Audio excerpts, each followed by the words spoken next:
Hey guys, thanks for watching. Make sure to like and subscribe, and let's jump right in. For this video, we're going to add a ground check to our character so that we can tell if he's grounded, which is going to be a fundamental thing to add jumping into the game. It avoids the issue of jump spamming. So the first thing I'm going to do is add a public float called ground distance, which we're going to use to calculate a sphere around the ground check object that we create. Then I'm going to need a transform of the ground check object that we're going to create, and a layer mask to tell us which layer the ground is on. I'm making these public because it's easy to edit them in the Unity window, and it's not a huge deal if other scripts can access them this early on in the game. I'm also going to create a private bool called isGrounded, and don't forget the underscore for the private variables. Next, in the update function, we're going to check if we're grounded. We're going to use physics.checkSphere, which creates a little sphere around an object. So for that we need a position, which we chose the transform, so pop in groundCheck.position. Next, we need a float to determine the size of the sphere, so put in our ground distance, and then the ground mask to tell the function which layer is on the ground. So basically, we're grounded if our sphere is touching the ground. Now let's create that ground check object. Create an empty game object under your player. We'll rename it ground check. Let me fix this capsule collider a little bit to fit our character. Kind of just messing with me here. You can get it just right. Just making it a little taller and making the radius a little wider because our character isn't really the regular T-pose humanoid. Not the biggest deal, it's just a little soccer game. Now I'm going to position the ground check to right below our character's capsule collider.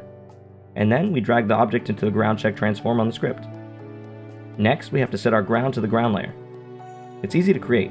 Just add a new layer, call it ground, and then go to the ground object and set it to that layer. Once that's done, go back to the player and set the ground mask to ground. So now, if we're touching the ground, we're grounded. And you can verify this in debug mode. It's actually showing that we're grounded while we're floating, so what's going on is that I think the ground distance sphere is a little too big.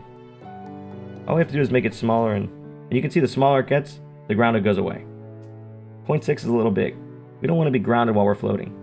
So what we can do is fine tune it in the editor. 0.5 looks good to me for now. I like to change it in the script too, just in case something messes up. So just for extra organizational skills, let's create a function that returns a bool called groundCheck.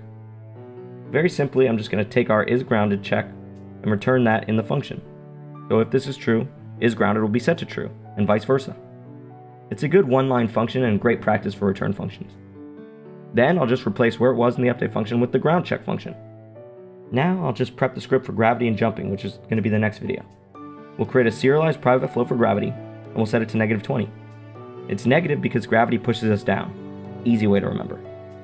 Next, a serialized private float for jump height, and I'll set that to 3. Jump height is positive, we go up. Finally, a private vector 3 for velocity, which will measure our y, or our up and down velocity. And that's all for this video. Make sure to like and subscribe and check out the next one where we'll handle the physics for our characters. Thanks, bye.